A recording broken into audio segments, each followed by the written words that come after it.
नमस्कार, मैं आचार्य चंपा झा आप सभी लोग का अपने चैनल पे स्वागत करती हूँ। आज मैं बताने वाली हूँ पंचमेश के बारे में कि पंचमेश होता क्या है। तो जन्म कुंडली में पंचम भाव का जो स्वामी होता है वही पंचमेश कहलाता है। तो पहले हम लोग ये बात करेंगे कि पंचम भाव से हम लोग देखते क्या है। तो पंचम भाव से हम लोग शिक्षा, बुद्धि, संतान, ज्ञान, धर्म और पूर्व जन्म के कर्मांश को भी हम लोग पंचम भाव से ही देखते हैं। प्रेम को भी हम लोग पंचम भाव से ही देखते हैं। कलात्मक की उसके में कितना ज्यादा कलात्मक गुण है, इन सब चीजों को हम लोग पंचम भाव से ही देखते हैं।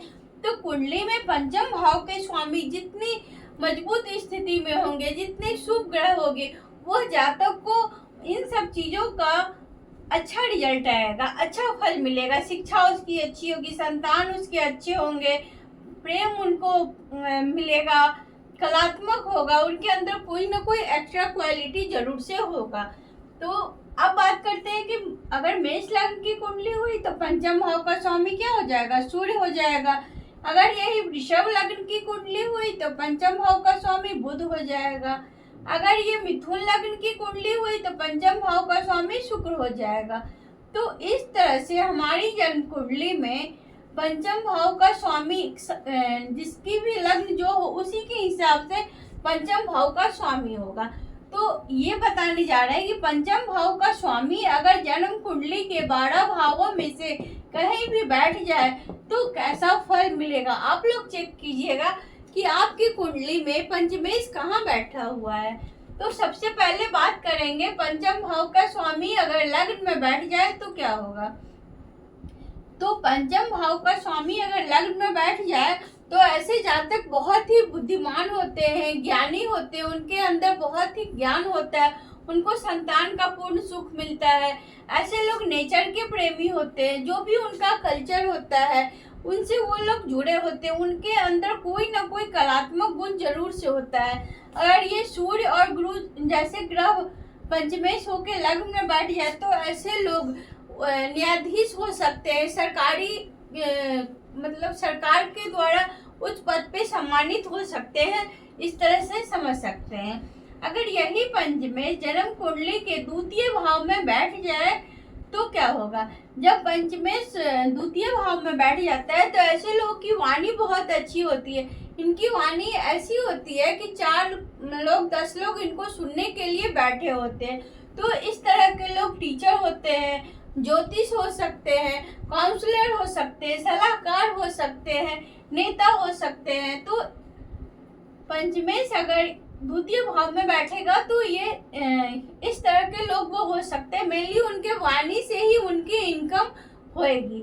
अब बात करेंगे कि जन्म कुंडली में पंचम भाव का स्वामी अगर तृतीय भाव में बैठ जाए तो क्या फल देगा।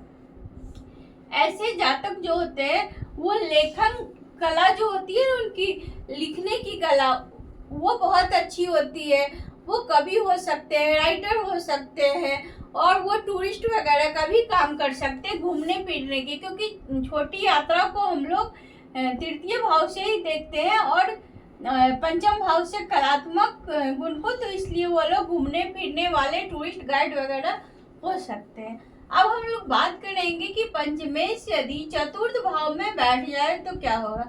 यदि जन्म कुंडली के पंचम भाव का स्वामी चतुर्थ में बैठ जाए तो ये स्थिति शिक्षा के लिए अच्छी नहीं होती, संघर्ष, क्योंकि ये अपने से 12वें हो जाएगा तो संघर्ष देता है, शिक्षा बाधित होती है, रुकावट होती है।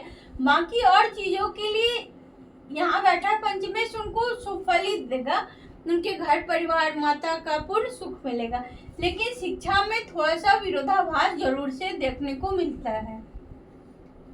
अब हम लोग बात करेंगे पंचम भाव का स्वामी यदि अपने ही भाव में बैठ जाए, ये बहुत ही सर्वश्रेष्ठ स्थिति होती है। अगर पंचम भाव का स्वामी पंचम में बैठ जाए ना तो ऐसे लोग अपने कुल के दीपक होते हैं।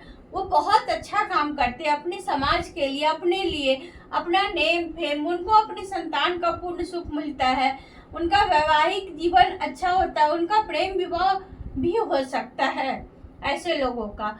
तो पंचम भाव में पंचमेश का बैठना बहुत ही अच्छा और सर्वश्रेष्ठ माना गया है। अब बात करेंगे पंचम भाव का स्वामी अगर छठे भाव में बैठ जाए। यदि पंचम भाव का स्वामी छठे भाव में बैठता है ना, तो ऐसे लोगों को शिक्षा तो बाधित होती ही है, रोग बहुत ज्यादा होता है, रोग उनको कोई ना कोई लगा रहता है, जिसकी वजह से उनकी शिक्षा बाधित होती है। और इनके मामा और चाचा दोनों में से कोई एक ऐसे लोग होते हैं जो ग्राम के प्रधान या मुखिया हो सकते हैं, जिससे कि इनको उनकी वजह से पहचाना जा सकता है। वैसे भी पंचमेश का 6, 8 और 12 भाव में बैठना शुभ नहीं होता। कोई भी शुभ भाव की राशि अगर छठे 8वें भाव में बैठ जाए, इसको अच्छा भाव नहीं माना जाता ज्योतिष शास्त्र में, इसको दुख भाव कहा जाता है 6, 8, 12 को। तो यहाँ बैठना पंचमेश का अच्छा नहीं होता है। अब बात करेंगे यदि जन्म कुंडली में पंचमेश सप्तम भाव में बैठ जाए तो में भी पंचमेश का बैठना अच्छा ही माना गया है। अब बात करेंगे पंचमेश का अष्टम भाव में, तो ये भी स्थिति अच्छी नहीं है। ऐसे लोगों को गुप्त विद्या रिसर्चर वगैरह हो सकते हैं। अगर यहाँ गुरु हो जाए, शनि हो जाए, तो ऐसे लोग रिसर्चर हो सकते हैं, लेकिन इनको बहुत कष्ट होता है अपने जीवन काल में पढ़ाई से। इनकी अपनी जो जीवन साथी होती है उनका दाम्पत्य जीवन भी अच्छा नहीं रहता, संतान से भी उनको पूर्ण सुख नहीं मिलता है।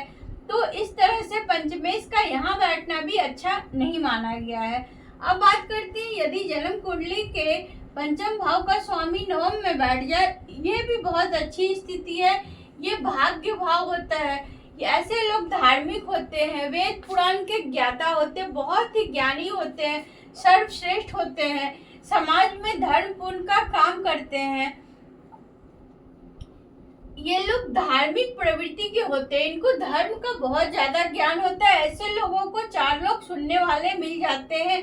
यहाँ बैठा पंचमेश अगर गुरु हो जाए तो उनका कैरियर जो होता है कि वो कथावाचक वगैरह के रूप में होता है। वो बड़े बड़े ज्ञानी लोग होते हैं जिनके नवम भाव में पंचमेश आके बैठ जाता है। तो अब बात करेंगे कि कुंडली के दसम भाव में अगर पंचमेश आके बैठ जाए तो कैसा फल देगा। जब भी जन्म कुंडली के दसम भाव में पंचमेश बैठता है तो ये भी बहुत अच्छी स्थिति होती है। इनका कार्यक्षेत्र बहुत बड़ा होता है, ये ज्ञानी होते हैं, इनको संतान का भी पूर्ण सुख मिलता है, इनको घर का भी पूर्ण रूप से सुख मिलता है। इनका जो कैरियर होता है ना, वो बहुत ही अच्छा होता है। यदि पंचमेश यहाँ पे सूर्य हो जाए तो ऐसे लोग जो है कि सेंट्रल गवर्नमेंट की जॉब करते हैं। अगर यही पंचमेश 4 यहाँ से चंद्रमा हो जाए तो ऐसे लोग स्टेट गवर्नमेंट की जॉब करते हैं। तो यहाँ पे पंचमेश का भी बैठना कैरियर के लिए बहुत अच्छा होता है, बहुत अच्छा रिजल्ट आता है। अब बात करेंगे 11वें घर में। अगर किसी का पंचमेश जन्म कुंडली के 11वें घर में बैठ जाता है तो ऐसे जातक को ज्ञान बुद्धि बहुत ज्यादा होती है। उनको अपने संतान की तरफ से भी बहुत मान सम्मान मिलता है, नेम फेम मिलता है। तो यहाँ पंचमेश का बैठना बहुत ही शुभ माना गया है। इनकी इच्छाएं पूर्ति होती है। इनकी जो इच्छाएं होती है कि अगर हम उच्च शिक्षा ग्रहण करें, रिसर्च करें, घर से बाहर जाए, तो इन सब सारी चीजों की इच्छाएं पूर्ति यहाँ पे पंचमेश बैठ के करता है। अब बात करेंगे जन्म कुंडली के अगर 12वें घर में पंचमेश हो। अगर जन्म कुंडली के 12वें घर में पंचमेश जाता है तो ऐसे लोग अपनी उच्च शिक्षा के लिए घर से बाहर जा करके ही उस शिक्षा को ग्रहण करते हैं, क्योंकि 12वां घर दूर, मतलब कि दूर, अपने घर से दूर शिक्षा के लिए जाते हैं और इनको अपने शिक्षा के लिए बहुत संघर्ष करना पड़ता है। जैसे बहुत सारे लोग होते हैं उच्च डिग्री के लिए विदेश तक चले जाते हैं, बहुत संघर्ष करना पड़ता है। तो अगर शुभ ग्रह हुए तो उतनी ज्यादा संघर्ष नहीं करना पड़ता, लेकिन अगर पाप ग्रह होते हैं तो बहुत ज्यादा संघर्ष करने के बाद इनको जो है कि फल की प्राप्ति होती है। इनको संतान सुख भी डिले से होता है, देरी से इनकी संतान होती है। इनका जो वैवाहिक जीवन है वो भी उतना अच्छा नहीं रहता। तो इस तरह से पंचम भाव के स्वामी पंचमेश अगर जन्म कुंडली में 12 भावों में से कहीं बैठ जाए तो अपने भाव के कारक तत्व के अनुसार ही फल देता है।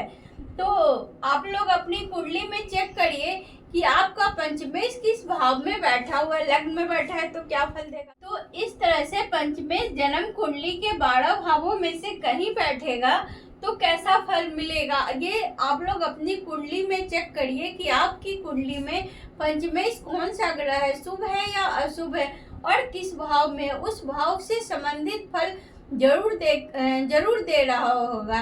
तो आशा करते हैं कि ये वीडियो आप लोगों को अच्छा लगा होगा। मिलते हैं अगले वीडियो में किसी नए टॉपिक के साथ, तब तक के लिए हर हर महादेव।